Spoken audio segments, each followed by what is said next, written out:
घनश्याम तिवारी के पास जाता हूं। घनश्याम तिवारी जी, संसद में बात रखिए, संसद में बात रखने से पीछे क्यों हट रहे हैं? मणिपुर पर चर्चा करिए, सरकार तैयार है। अब तो INDIA विपक्षी दलों का गठबंधन इंडिया बन चुका है, अब तो एकजुट होकर आप लोग चर्चा में शामिल हो जाइए। नमस्कार विशाल जी, आपको, दर्शकों को और को पैनलिस्ट को। क्योंकि ये एक राष्ट्रीय मीडिया का मंच है, तो सबसे पहले सरकार के धोखेबाजी को, प्रोपेगेंडा को एक्सपोज करना जरूरी है। मैं इस मंच पे पूछता हूं, बाकी पैनलिस्ट से पूछता हूं, अपना समय देकर के भी पूछना चाहता हूं कि पिछले 10 साल में संसद कितने दिन चली है? क्या आप जानते हैं कि 1952 के बाद ये 17वीं लोकसभा इतिहास की सबसे कम चलने वाली लोकसभा है, महज 230 दिन। उसके बावजूद इस सत्र को केवल 17 दिन का रखा गया। क्यों? क्योंकि एक प्रधानमंत्री है जिसके ऊपर एक डरपोक भूत हावी हो गया है। वो डरपोक भूत प्रधानमंत्री को बोलने नहीं देता है, वो डरपोक भूत प्रधानमंत्री को संसद में नहीं जाने देता है। मुझे लगता है कि डॉक्टर मनमोहन सिंह हो या अटल बिहारी वाजपेयी जी हो या नरसिम्हा राव जी हो, इससे पहले जितने भी प्रधानमंत्री थे, वर्तमान प्रधानमंत्री से कम समय पार्लियामेंट में उनका कार्यकाल रहने के बावजूद वर्तमान प्रधानमंत्री से ज्यादा समय संसद में रहे, ज्यादा समय उन्होंने संसद में अलग अलग बहसों में पार्टिसिपेट किया। इससे पिछली 16वीं लोकसभा कितने दिन चली थी? 330 दिन। जो प्रधानमंत्री प्रचंड बहुमत के बाद संसद में ताला लगा दे, क्योंकि वो अडानी पे नहीं बोलना चाहता हो, वो मणिपुर पे नहीं बोलना चाहता हो, वो दिन में 4 बार कपड़े बदल सकता है, लेकिन एक बार मणिपुर का नाम नहीं ले सकता है। जो पिछले एक हफ्ते में कीर्तन में, भजन में, पॉलिटिकल रैली में, मन की बात में, तमाम जगहों पर अपनी बात रख सकता है, लेकिन 36 सेकंड मणिपुर को देता है। उस मणिपुर में जहां पे अभी जो टीम इंडिया का डेलीगेशन आया है, एक भी व्यक्ति मणिपुर में ऐसा नहीं मिला जिसने कहा कि उसे मुख्यमंत्री के ऊपर कोई भरोसा है। राज्यपाल असहाय है। मुख्यमंत्री का संबंध वहां के सबसे बड़े मिलिटेंट ग्रुप से है, ये मीडिया ने बताया है। मुख्यमंत्री ने मीडिया में आकर के कहा है कि आप एक इस तरीके की घटना से आंदोलित हैं, ऐसी सैकड़ों घटनाएं हुई हैं। जो मुख्यमंत्री का संबंध मिलिशिया से है, जहां पर भारतीय जनता पार्टी के अपने MLA कह रहे हैं कि मुख्यमंत्री ही उन आतंकवादियों का हिस्सा है, वो भारतीय जनता पार्टी में ना मुख्यमंत्री के पास कोई नैतिक आधार। घनश्याम तिवारी जी, आप विपक्ष में हैं और आपको मुद्दे उठाने चाहिए, लेकिन संसद में उठाइए। और आपको ये पहले से कैसे पता कि प्रधानमंत्री जवाब नहीं देंगे अगर सदन में चर्चा होगी? एक आखिरी बात, नहीं, मैं वही आपसे बीच में मैं आपसे एक इसी में ऐड ऑन कर रहा हूं, आपको ये पहले से कैसे आभास है कि प्रधानमंत्री इस पर जवाब नहीं देंगे? आप चर्चा के लिए तो आइए। जिस प्रधानमंत्री ने गुजरात चुनाव में संसद के सत्र को पोस्टपोन कर दिया, जिसने अपने उस समय के अघोषित सहयोगी दल AIDMK से संसद में हंगामा कराया जब उनके पास प्रचंड बहुमत थी, जिसने अडानी के मुद्दे पे संसद में ताला लगा दिया हो और मणिपुर के मुद्दे में संसद के बाहर 36 सेकंड बोल करके गायब हो गया हो, वो नहीं आएगा, क्योंकि घनश्याम तिवारी जी, लेकिन मणिपुर के मुद्दे पर अगर चर्चा होगी तो उसमें सत्ता पक्ष विपक्ष दोनों के सांसद मौजूद रहेंगे। मणिपुर पर अगर आप चर्चा चाहते हैं, आप सभी को एकजुट होकर इस चर्चा में शामिल होना चाहिए। एक वाक्य का जवाब सुनिए। यहां पर आप एक बड़े मंच के एंकर हैं, आपने पार्लियामेंट कवर किया है। मैं दावे के साथ कहता हूं, हम 5 लोगों में से कोई एक व्यक्ति खड़े होकर बता दे, भारतीय जनता पार्टी के प्रवक्ता बता दें कि इस नो ट्रस्ट मोशन के आने के बावजूद भारतीय जनता पार्टी ने कौन से बिल लोकसभा में पारित किए, उस पर कितनी देर बहस हुई और उन बिल से किसका फायदा हुआ।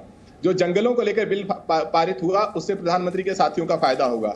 जो फार्मा कंपनीज को लेकर ये बिल पारित करना चाहते हैं, वो उसमें प्रधानमंत्री के साथियों का फायदा होगा। मैं इसलिए कह रहा हूं कि आज देश का प्रधानमंत्री केवल कुछ चुने हुए गुजराती व्यापारियों का प्रधानमंत्री बनकर रह गए हैं। तिवारी जी, मैं धीरेन्द्र कुमार के पास चलता हूं। धीरेन्द्र कुमार जी, विपक्ष ये आरोप लगा रहा है कि आप लोग चर्चा जिस नियम के तहत वो करना चाह रहे हैं उसके तहत नहीं कर रहे हैं, लेकिन इसी रसाकशी में लगातार लाखों रुपए का प्रति मिनट नुकसान हो रहा है जनता की गाढ़ी कमाई का। कौन जिम्मेदार है? हम लोग सभी जिम्मेवार हैं इसके लिए। हम लोग इसमें कह रहे हैं कि इन लोगों को जब हम लोग न्योता दे रहे हैं, लिखित चिट्ठी दे रहे हैं, गृह मंत्री जी बुला रहे हैं, आदरणीय राजनाथ जी बुला रहे हैं, तो आना चाहिए ना। अब मणिपुर का बहाना लेके अगर संसद से खुद को बाहर रखना है, अब संसद में ये लोग जाएंगे तो वहां पे विकास की, जैसे अजय जी बोल रहे थे, विकास की गाथा नरेंद्र मोदी जी की सुन नहीं सकते हैं ये, क्योंकि जो भी बोला जाएगा, जो किया हुआ है वो बोला जाएगा, उसको ये लोग सुनना पसंद नहीं करेंगे। ऑन रिकॉर्ड होगा डेवलपमेंट की बात। अब संसद ये लोग नहीं चलने देखे ना, शुरू से आप देखें, कभी हिंडनबर्ग को लेकर, कभी अडानी को लेकर के, तो कोई ना कोई एक बहाना ये जब भी सदन खुलता है तो ये लोग खोज लेते हैं। और देश की जनता भी इसको देख रही है। अभी मणिपुर की बात उठा रहे थे, आज सेना की पत्नी के लिए हम लोगों को भी दर्द है। जो वहाँ घटना हुई है वो कहीं से उचित नहीं है। देश में कहीं भी होता है उसके लिए हम लोगों को शर्म आती है और उसको नहीं होने देना चाहिए। लेकिन यही कांग्रेस पार्टी है ना कि जब सर्जिकल स्ट्राइक हुआ था तो ये लोग सवाल उठा रहे थे सेना के पराक्रम पर। और आज ये घड़ियाली आंसू बहा रहे हैं। सब लोग समझते हैं, चाहे वो देश की जनता हो, देश की सेना हो, सभी लोग समझ रहे हैं। अब सदन में ये चाहते हैं कि अपने नियम से चले। अपने नियम से क्या होता है भाई? नियम तो जो संविधान में, जो संसद को चलाने के लिए नियमावली बनी है, उसी के तहत होगा ना। प्रधानमंत्री जी आ जाए, प्रधानमंत्री पहले बोले। आपने भी संसद भवन को कवर किया है, आपने कभी देखा है कि आते आते प्रधानमंत्री जी पहले बोले, बहुत बाद में? तो नई नई तरह की कहानी गढ़ते हैं और लोगों को बेवकूफ बना रहे हैं। अब ऐसे तो होता नहीं है। अमर्यादित शब्द अभी बोल रहे थे सपा के प्रवक्ता प्रधानमंत्री के लिए, काया और क्या क्या बोले जा रहे थे। क्या ये शोभा देता है? राहुल गांधी जी जाते हैं विदेश में तो देश के लिए और प्रधानमंत्री जी के लिए क्या क्या शब्द बोलते हैं।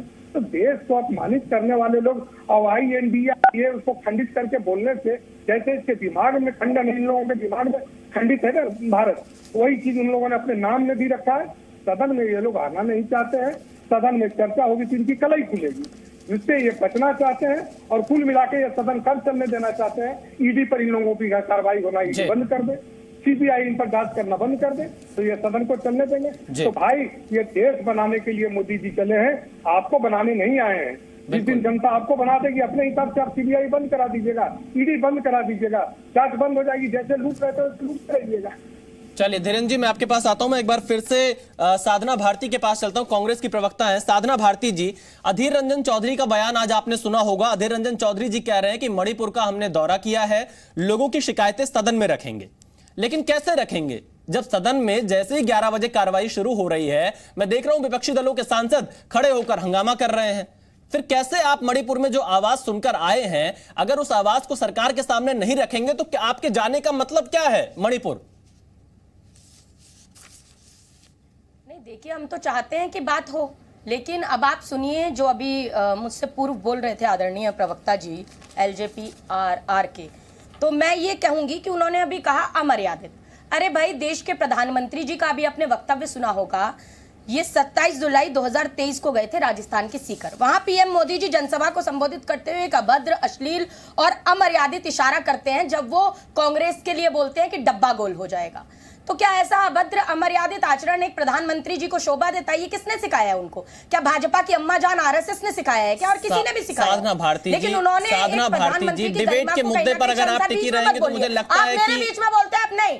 साधना भारती जी, देखिए आप अगर मुद्दे से भटकेंगे, मैं आपको टोकूंगा, मैं आपको रोकूंगा। यहाँ ले गए, वहां मैं मुद्दे से नहीं भटक रही हूँ। साधना भारती जी, आप अगर डिबेट के मुद्दे से हटेंगी, मैं आपको बीच में रोकूंगा। बोल सकती हूँ। साधना भारती जी, मेरा आपसे सवाल यही है, अधीर रंजन चौधरी ने कहा कि हम सदन में बात रखेंगे। क्या आप कल सदन चलने देगी आपकी पार्टी? साधना भारती, मैं आपके शब्द बोलने नहीं आई हूँ यहाँ। साधना भारती, क्या ये मेरे शब्द नहीं है, मैं मणिपुर के शब्दों की बात कर रहा हूँ। साधना भारती जी, आप कहां बात को ले जा रही हैं? आपके नेता अधीर रंजन चौधरी ने कहा है कि मणिपुर की शिकायत को हम सदन में रखेंगे। आपने कि नहीं? साधना भारती जी, अधीर रंजन चौधरी जी ने कहा कि हम मणिपुर की बात को सदन में रखेंगे। आप कम से कम अपने नेता की बात को तो सुन लीजिए। मणिपुर इसीलिए जरूरी है विशाल जी, आदरणीय विशाल जी, ये बहुत इसलिए जरूरी है क्योंकि मणिपुर जब 81 दिनों तक जलता रहा तब आदरणीय प्रधानमंत्री जी कुछ नहीं बोले।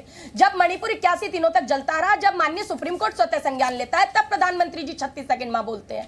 और ये मणिपुर के अंदर कोई हमारे साथ अकेले हम इसलिए आहत नहीं है, हम महिलाओं के साथ ही मात्र नहीं हो रहा, इन्हीं के विधायक को करंट लगाकर मारने का प्रयास किया जाता है। दिल्ली के एम्स में भर्ती है, इनके शासन में से एक स्वतंत्रता सेनानी की पत्नी को उन्हीं के घर में जिंदा जला दिया जाता है। भाजपा केंद्रीय मंत्री के घर में आग लगा दी जाती है।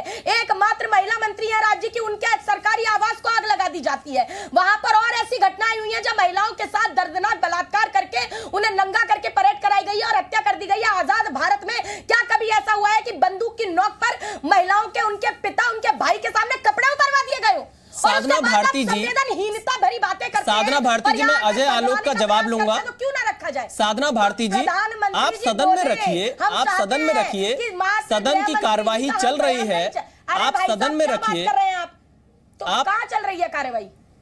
आप चलने कहाँ दे रही हैं? मैं तो देखता हूँ प्रेस गैलरी से जाकर, जैसे सदन की कार्यवाही शुरू हो रही है हंगामा शुरू है। आप बहुत संवेदनशील मुद्दा है। प्रधानमंत्री जी ने भाषण दे दिया होगा, शायद मुझे पता नहीं चला। Zee News.